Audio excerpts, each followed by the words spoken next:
ಇದು ಪಿಜಿನ್ ಏನಿದೆ, ಈ ಬ್ಲೂ ವೆರೈಟಿ ಅಂತ ಏನು ಹೇಳಿದೆ, ಬ್ಲೂ ರಾಕ್ ಪಿಜಿನ್ ಅಂತ ಏನು ಈ ತಳಿ ಇದೆ, ಅದು ಅರ್ಬನ್ ವೈಲ್ಡ್ ಲೈಫಲ್ಲಿ ಬರುತ್ತೆ.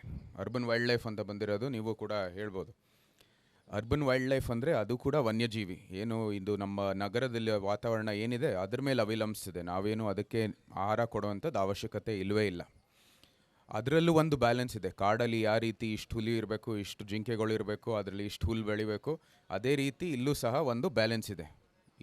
ಜೀವ ವೈವಿಧ್ಯತೆಗೂ ಕೂಡ ಇಲ್ಲೂ ಒಂದು ಬ್ಯಾಲೆನ್ಸ್ ಇದೆ. ನಗರದಲ್ಲಿ ನಾವೇನು ಹೋಗ್ಬಿಟ್ಟು ಅದಕ್ಕೆ ಆಹಾರ ಕೊಡುವಂಥದ್ದು ಅವಶ್ಯಕತೆ ಇಲ್ಲವೇ ಇಲ್ಲ.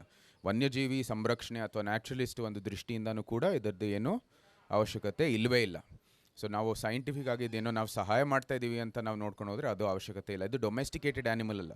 ಮನೆಯಲ್ಲಿರೋ ನಮ್ಮ ನಾಯಿ ಇರ್ಬೋದು, ಹಸು ಇರ್ಬೋದು, ದನ ಏನೇನೇ ಇರ್ಬೋದು, ಅದು ನಮ್ಮ ಮೇಲೆ ಅವಲಂಬಿಸ್ತದೆ. ಅದಕ್ಕಾಗಿ ನಾವು ಅದು ಕೊಡಬೇಕಾಗಿದೆ.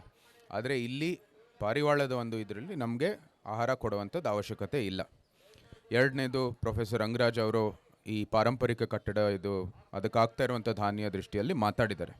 ಏನು ಅದರ ಡ್ರಾಪಿಂಗ್ಸಲ್ಲಿ ಆ್ಯಸಿಡಿಟಿ ಜಾಸ್ತಿ ಇದೆ, ಅದಕ್ಕಾಗಿ ಏನು ಮಾರ್ಬಲ್ಗಿರ್ಬೋದು, ಅನೇಕ ಏನು ಮಚ್ಚು ಇರ್ಬೋದು, ಅರಮನೆ ಮಚ್ಚಲ್ಲೂ ಕೂಡ ನಾವೇ ನೋಡಿದ್ದೀವಿ ಹೇಗೆ ಡ್ಯಾಮೇಜ್ ಆಗುತ್ತೆ.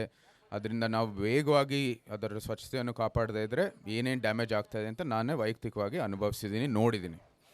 ಇದು ಬರೀ ಅರಮನೆ ವಿಚಾರ ಅಲ್ಲ. ಇಲ್ಲಿ ಚಾಮರಾಜ ಒಡೆಯರ್ ಸ್ಟ್ಯಾಚ್ಯೂ ಇದೆ, ಅಲ್ಲಿ ಜಯಚಾಮರಾಜ ಒಡೆಯರ್ ಅವರ ಸ್ಟ್ಯಾಚ್ಯೂ ಇದೆ, ಮಾರ್ಬಲಲ್ಲೇ ಮಾಡಿರುವಂಥದ್ದು. ಸಂವಿಧಾನ ಶಿಲ್ಪಿಯ ಡಾಕ್ಟರ್ ಅಂಬೇಡ್ಕರ್ ಅವರ ಸ್ಟ್ಯಾಚ್ಯೂ ಇದೆ, ನಾಲ್ವಡಿ ಕೃಷ್ಣರಾಜ ಒಡೆಯರ್ ಅವರ ಸ್ಟ್ಯಾಚ್ಯೂ ಇದೆ.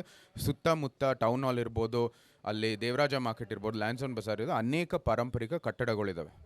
ಅದೆಲ್ಲಕ್ಕೂ ಕೂಡ ಹಾನಿ ಆಗ್ತಿರೋದು. ಮೈಸೂರಿಗೆ ಕಲೆ ಬಂದಿರುವಂಥದ್ದು ಈ ಪಾರಂಪರಿಕ ಕಟ್ಟಡಗಳಿಂದಾನೆ. ಈಗ ಮೈಸೂರಿನ ಸುತ್ತಮುತ್ತ ನಮ್ಮ ಆರ್ಥಿಕತೆಯೂ ಕೂಡ ಇದ್ರ ಮೇಲೆ ಅವಲಂಬಿಸೋದು. ಜನರು ಬರೋದು ಇಲ್ಲಿ ನೋಡೋಕ್ಕೆ, ಈ ಪಾರಂಪರೆ ನೋಡೋಕ್ಕೇ ಬರೋದು. ಅದನ್ನು ನಾವು ಕಾಪಾಡಬೇಕಾಗಿರೋದು ನಮ್ಮ ಇಕನಾಮಿಕ್ ಪರ್ಸ್ಪೆಕ್ಟಿವಿಂದ ಎಲ್ಲಕ್ಕಿಂತ ಮುಖ್ಯ. ಯಾಕಂದರೆ ನಾವು ಬದುಕುವುದು ಎಲ್ಲಕ್ಕಿಂತ ಬದುಕುವ ಆಧಾರ ಇರೋದು ನಮ್ಮ ಇಕನಾಮಿಕ್ ಪರ್ಸ್ಪೆಕ್ಟಿವಿಂದ. ಪರಂಪರೆ ಎಲ್ಲ ಬರೋದು ಆದಮೇಲೆ.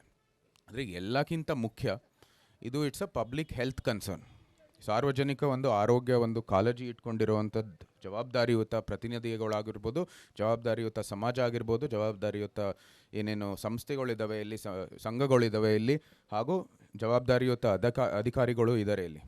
ಪಬ್ಲಿಕ್ ಹೆಲ್ತ್ ಕನ್ಸರ್ನ್ ಆಗಿದ ನಂತರ strict action should be taken. ಅಚ್ಚುಕಟ್ಟಾಗಿ ನೀವು ಕ್ರಮ ತಗೊಳ್ಳೇಬೇಕಾಗಿದೆ. It's a public health concern. ಆಗಲೇ ವೈದ್ಯರು ಭಾಳ ಸ್ಪಷ್ಟವಾಗಿ ಹೇಳಿದ್ದಾರೆ.